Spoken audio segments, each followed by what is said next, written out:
Hey everyone, I'm Secular Spirit, and in this week's edition of Ask an Atheist, I'm going to reveal the one and true only answer to the question of where life comes from. And I'm going to reveal it in 3, 2, 1. Just kidding, I have no idea where life came from. And in what's going to be a recurring theme in this series, my answer to the question of where life comes from is simply, I don't know. Now, I could just end the video here and have it be perfect TikTok length, but I think it's important to explain why my answer is I don't know. So what theists believe, and what I used to believe when I was Muslim, was that the universe and all life within it came from the creator God, the uncaused first cause. And one of the key reasons why I left Islam and became an atheist is because I realized that those theistic beliefs are built on a whole bunch of unjustified assumptions.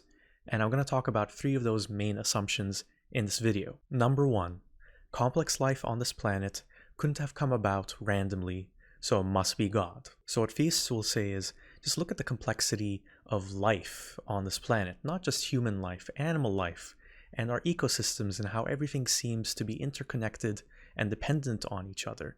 And they'll say, what, you think this comes from just random chance? And they'll talk about how our planet exists in this Goldilocks zone where if we were just a little bit closer to the sun or a little bit further away, life wouldn't be possible. But if we just delve a little bit deeper and we just look at the size of the universe, its sheer vastness, it seems very likely that there would be some planets that exist within the Goldilocks zone when there's literally hundreds of millions and billions of stars. And I also want to talk about the word random. So theists will say that natural selection is just saying that all of this came about by random, but that's a misunderstanding of how natural selection works.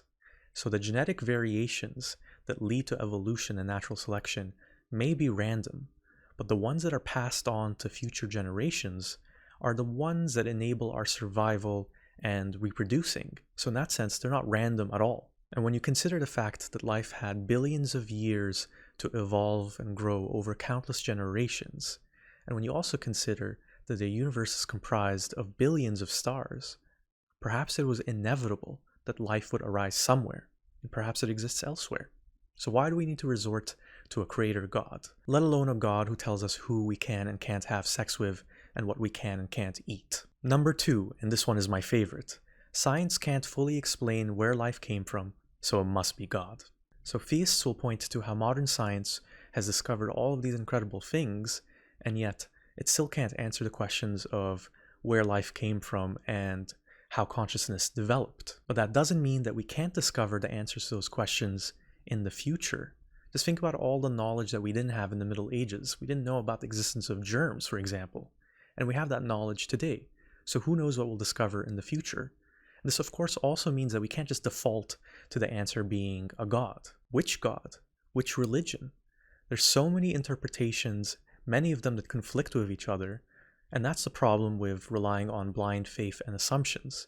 It's very hard to find out what the correct answer is. Number 3, something can't come from nothing, so it must be God. Now, this one has a whole mess of problems and assumptions that would take hours to really delve into and explain properly. But essentially what theists do when they claim this is they force 2 choices.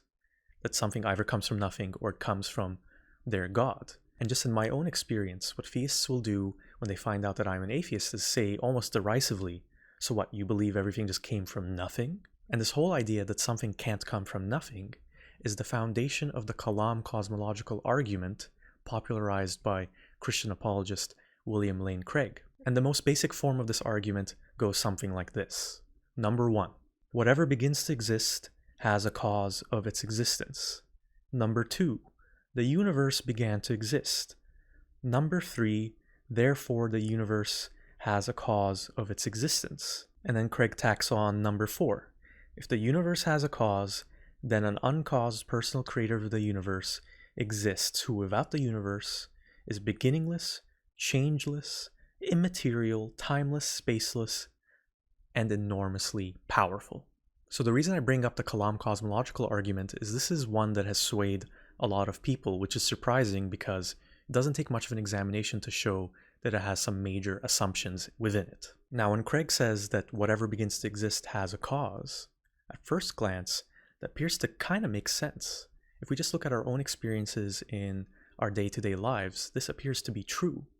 But if we just think about it a little bit further, we'll see what the issues are. Can we really definitively say that everything in the universe that begins to exist has a cause? We simply can't know that yet. And we also can't apply that to the universe itself. If we were to describe the universe as a basket, and we somehow determined that everything within the universe, this basket, that begins to exist has a cause, that doesn't necessarily mean it applies to the universe itself, does it? So Craig will point to the Big Bang Theory as proof that everything started at this one point in time. But the Big Bang Theory has limited explanatory power.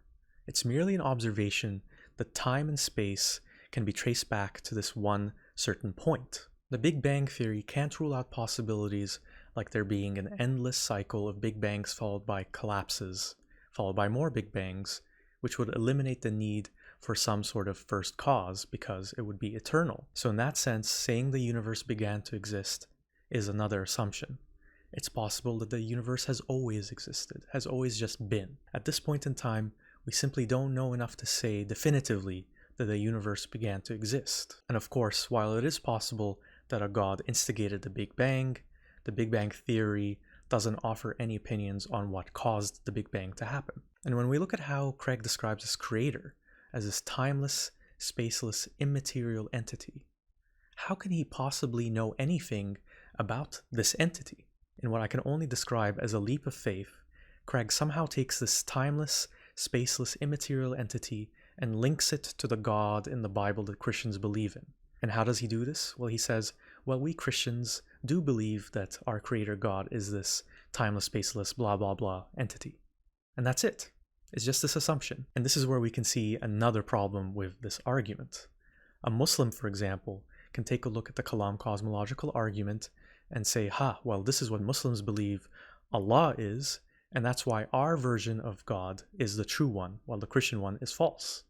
And someone can even make up a religion and say, well, I believe my God is these things. So this argument is essentially incomplete. Theists still have to link this timeless, spaceless, immaterial entity to their specific God, and I've yet to see someone do that successfully. So that's why I say I don't know when people ask me where life came from. And when theists claim they do know the answer, what you'll discover is that their answers are filled with unjustified assumptions and almost zero evidence. For some reason, we see it as a sign of weakness in others and ourselves when we say we don't know the answer to something. But it actually takes a lot of courage to admit that you don't know the answer to something. And there's a lot of power that comes with acceptance of the limitations of our knowledge. And admitting that we don't know where life came from allows us to actually find those answers instead of settling for the ones that religions offer without any real evidence. Thank you for watching this video, and if you haven't already, please like and subscribe. And if you'd like to know more about my thoughts on this topic, just leave me a question in the comments. And as always, I'll be back with another video soon.